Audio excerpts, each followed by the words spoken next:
Good afternoon, dear students. We will be looking into the Fibonacci series. I have written few digits of the series. You can see here. The first is 1, the second is 1, then 2, 3, 5. Children, here the first two digits we have to assume, that is 1 and 1.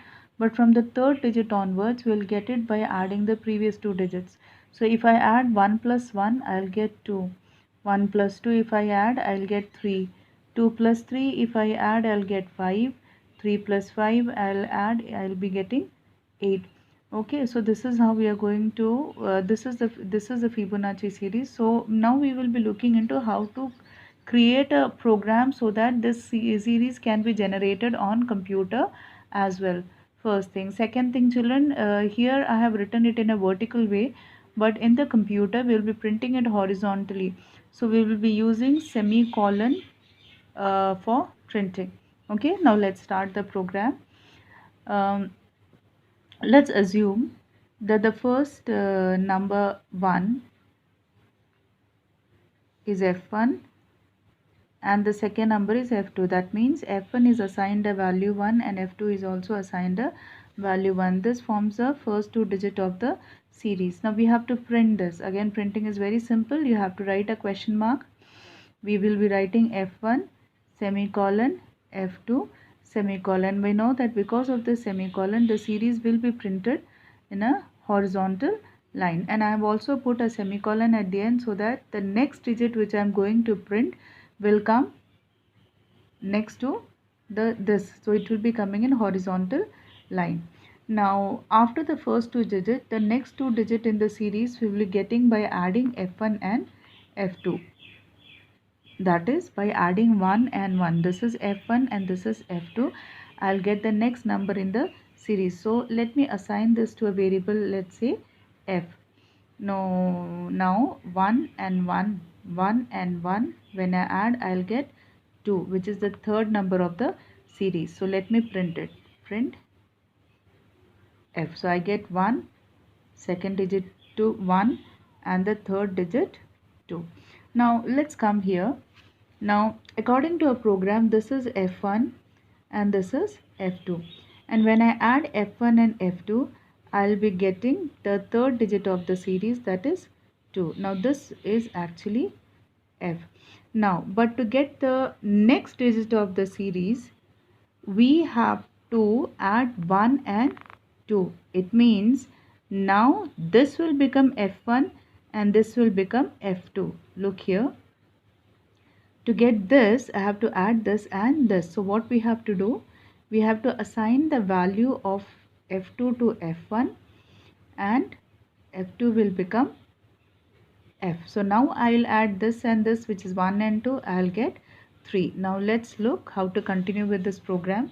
So now to get the next digit of the series, I'll have to add again f1 and f2 and print it. But if you look carefully, the value of f1 and f2 is 1. So if I repeat like this, it will again give me 2. No, then it means I have to make some change in the program. In the next case, the f1 and f2 will actually change. As shown in this program, f1 should be f2 now and f2 should be f. So I'll be writing it here, f2 and f. Okay, and then when we add, we will get the next digit of the series. Now this process we have to repeat. Now again I'll have to write f1 should be f2 and f2 should be f. So in this case we'll get 3 plus 5, that is 8. So this will repeat again. Add the previous two digits, print it, and change the value of f1 and f2 to the newer values, right? So this will continue. Now if you look carefully, children, this part is repeated. Just look here, this part remains the same. For each digit that I have to print in Fibonacci series, this part is going to be same. So this part will come inside the for loop so that we don't have to repeat it again and again for each digit. Okay, so now let us write the program for Fibonacci series.